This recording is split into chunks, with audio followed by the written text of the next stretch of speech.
What's up, guys? Welcome back to another YouTube video. Please don't forget to like, comment, and subscribe. You're gonna see the subscribe button that pops up right here. Do not forget to subscribe, right? So you can continue seeing more videos like this. But today's video, the title of it is how I would start investing at 18. If I could go back in time and just if I had someone to teach me about investing and let me know about how to start investing, these are the things that I wish I knew at 18. So the first thing you have to understand is that before you start investing, before you start putting your money into any assets, into any stocks, into any ETFs, you have to create a foundation for yourself, right? Majority of you who are 18, you're probably in high school, right? Or you're coming near to finishing. All right, so you either have a job or you had a job in high school that you're continuously working. You're probably 17, 16, 18, depending on if you play a sport or not, right? Because if you play a sport, you're probably not going to be able to have as much time to work. So I know how it is, right? Being in high school and also having a job. The sport is also another full-time job, basically, you could say. But the first thing you want to do is have a job. That's mandatory, right? You have a job in high school. If you're 17, 18, you have a job. That means you're consistently working every single day. You're making money. Not being a lazy person, not being someone who is like, oh, I'll start making money when I'm 19, 20, right? But you get a job. Like me, I had a job when I was 14, right? I had a job when I was a freshman. I was 14 and I went and worked at this burger place. I was a dishwasher. I was a server. I was a busboy. I was everything pretty much. And they used me in everything. And mind you, they were only paying me $8. So think about that. They're only paying me $8. And at the time, it was nothing to me because I didn't even realize they're paying me $8 plus tips. But at the time, I didn't realize that, yo, these people are they're jigging me. Because then come to find out later on, the guy that was giving us the tips at the end of each shift was actually stealing some of our money. That got me even more hot because he ended up getting arrested. But nevertheless, right? Nevertheless, you pretty much have to have a job, right? No matter what it is, start early. That's the most important thing. And then when you get this job, this is when you start to rack up your money. All right. This is when you create what majority of finance people talk about is an emergency savings fund. So this money that you're making, it's not money to go and splurge. It's not money to go and buy shoes. It's not money to go and do whatever you want with it. But it's time to save this money and hold it and build it up. That's the most important thing. Do not take this money and start splurging and start doing different things. Start buying shoes. Start buying clothes. That's not something I would advise you to do, because when you do that, you ultimately set yourself back, and then you end up realizing it later. But you ultimately end up setting yourself back a few years, because if you don't come from too good of a background, right? If you don't come from too good of a background, what ends up happening is you have to make up for that as time goes on, because when you were younger, you spent majority of your money splurging. And you spent majority of your money just bullshitting.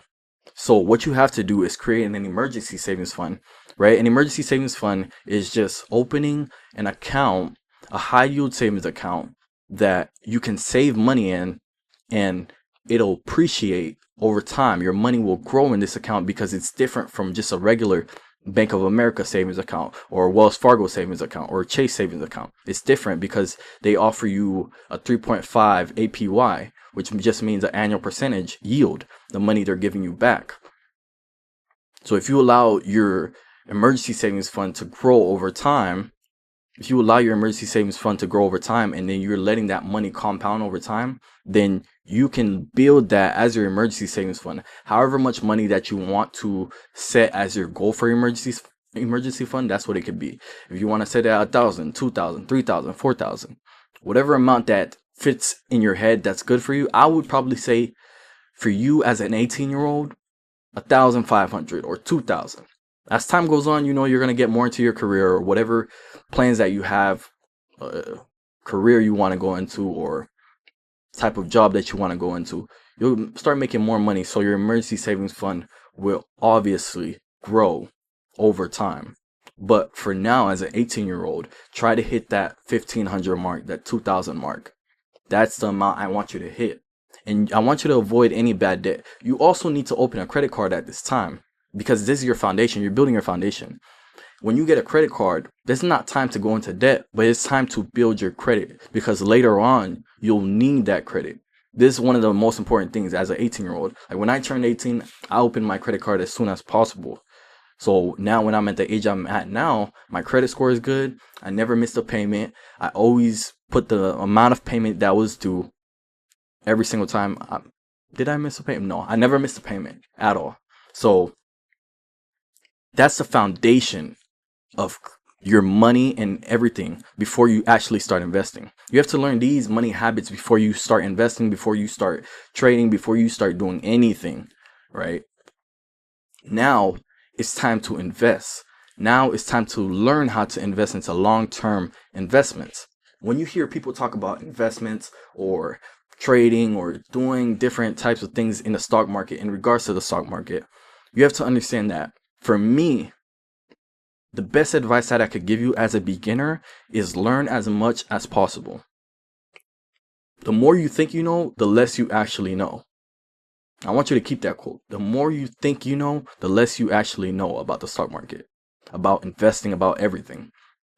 That's in life. That's not only about the stock market, but that's in life. The more you think you know about a subject, the more you think you know about a topic, the less you actually know. Because there's always more things for you to learn, right?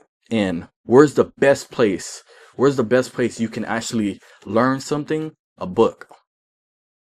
Ramit Sethi, I Will Teach You How to Be Rich. He talks about the principles of money, the principles of saving, the principles of investing. This is a book I would advise you strongly to read. Another one is The Psychology of Money by Morgan Housel, where he talks about how investing plays with people's psychic because they obviously start to think they're losing money, right?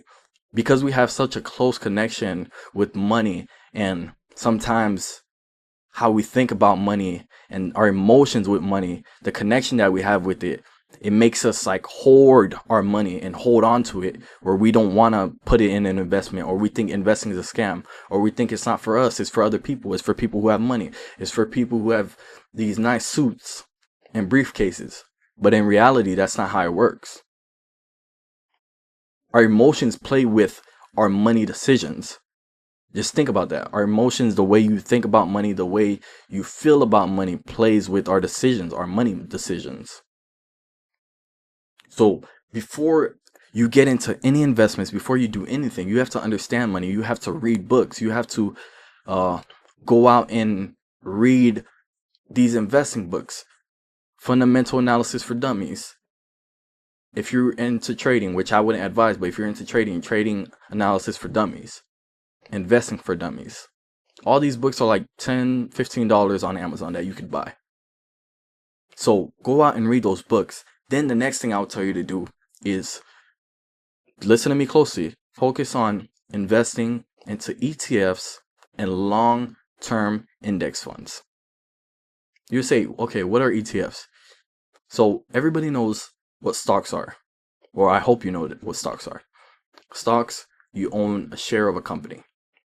Let's say Apple, Tesla, your Nvidias, your Microsofts, your Googles. Those companies each have a stock, and you can be a part of that company, right? By putting your money into these stocks, you're essentially become a part, and you gain some part of ownership. But when you're investing into a fund, right? You're investing into an ETF.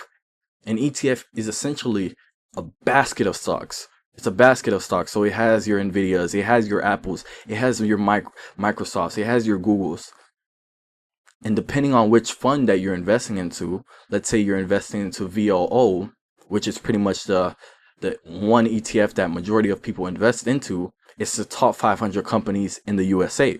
So if you believe in the USA and you believe in the business and the economy of the USA, then you would invest into VOO.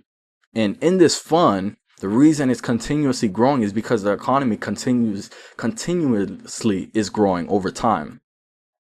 Over time, the economy grows. Over time, companies are making more money, which is why this fund continuously grows over time. Don't look at the short term. Don't look at the 5 months. Don't look at 10 months. Yes, VOO could be down in 5 months. It could be down in 9 months. But always look at the long term. And I want you guys to fully understand this. When you're investing, think more long term than short term, than now, than I'm down 50, I'm down $100. Stop thinking in the short term. Think more long term, because over time the market goes up. And why do you think the market goes up? Because these funds, your VOOs, they're continuously cycling out good and bad companies. It's not like the same companies that were here in VOO 300 years ago, or I said 300, but 50 years ago. It's not these same companies that are inside VOO. There's different companies. So VOO tracks the S&P 500. S&P 500 is an index that tracks the top 500 companies. So VOO tracks that, and it's a fund. So when you put your money is growing over time. It's growing over time. In the long run, it will continue to grow because these funds are continuously removing bad companies, adding the good companies that hit the metrics, that hit their targets and the numbers they're supposed to hit. So you have to understand why an ETF will grow over time. You have to understand why you must play the long game instead of the short-term gains. A lot of people don't understand that, and they want quick flips. They want money now, which I understand, right? It's part of us.